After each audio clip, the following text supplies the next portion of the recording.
Okay, so I'm going to quickly go through the key elements of the second part of the story, just for understanding what happens. Um, all of the why we're going to leave for our further discussion, just to make sure we're on the same page about what happens. So, here's the first piece of the text. Amaru, they said, is just a way of telling us that we're continuing our story. They said, Oto hayom. You've seen that phrase before. On that same day, right? The same day that the earlier debate happened. They did three things. Hiviu kol taharot shetiher Rabbi Eliezer. They brought. Now, we talked a little bit about the repeating of the verb and the noun, right? He tiher taharot, just like Noel and Alaim and Heshiv Chuvot. They brought all of the pure things she tiher Rabbi Eliezer, that Rabbi Eliezer had declared pure. They gathered them. Sarfum Beish. They burned them, meaning, why do they burn them? Something that had been pure, say, temple property, and becomes impure, can't be used in the temple, but because it had been temple property, can't be used outside the temple, has to be burned. So they're basically overturning his rulings about purity. Then they go further. Nimnu alav. We'll see that this phrase again later in the year. They took a vote. Berchuhu. You will recognize the root levarech, to bless. It is a euphemism. It means the opposite. They expelled him. They excommunicated him. Right? They kicked him out of the community.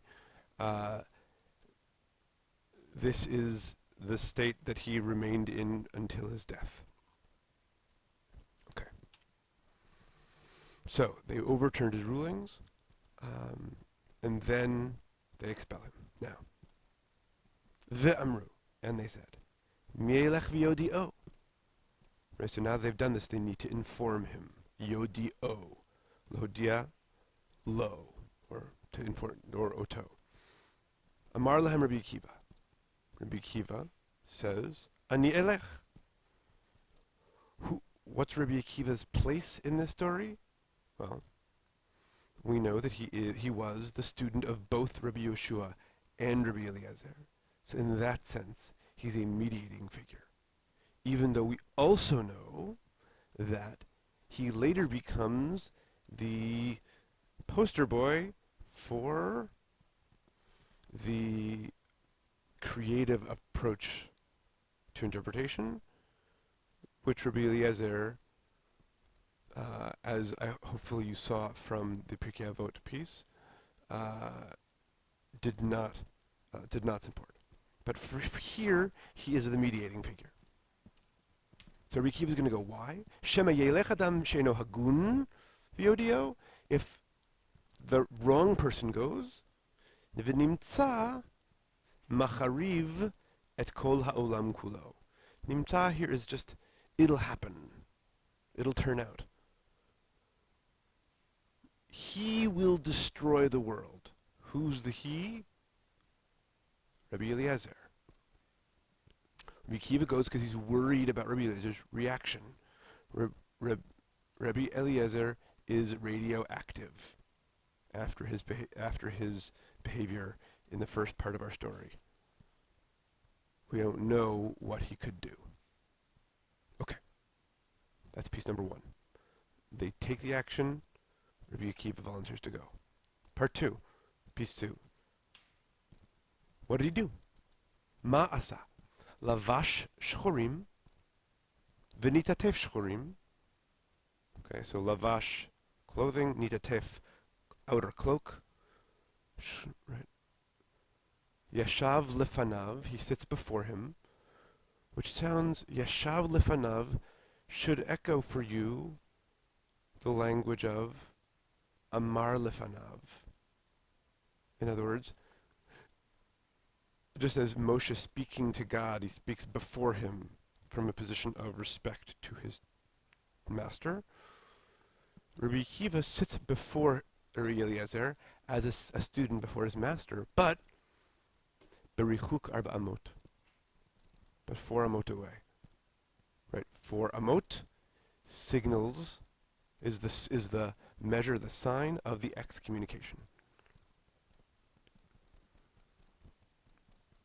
Amaru Rabbi Eleazar. So Rabbi Eleazar responds, Akiva, ma yom yomayim.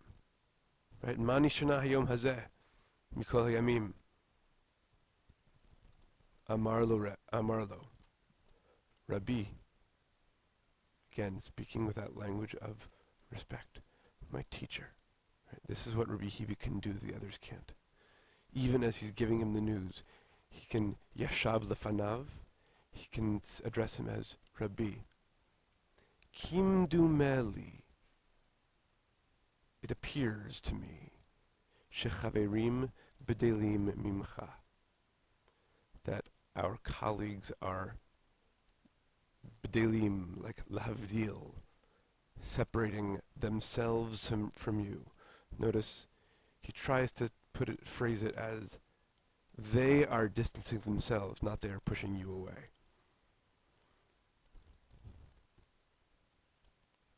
Now,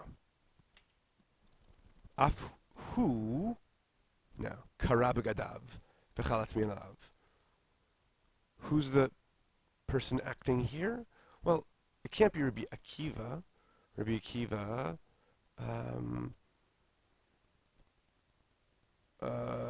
already did his morning stuff. It's now Rabbi Eleazar who immediately understands what's going on.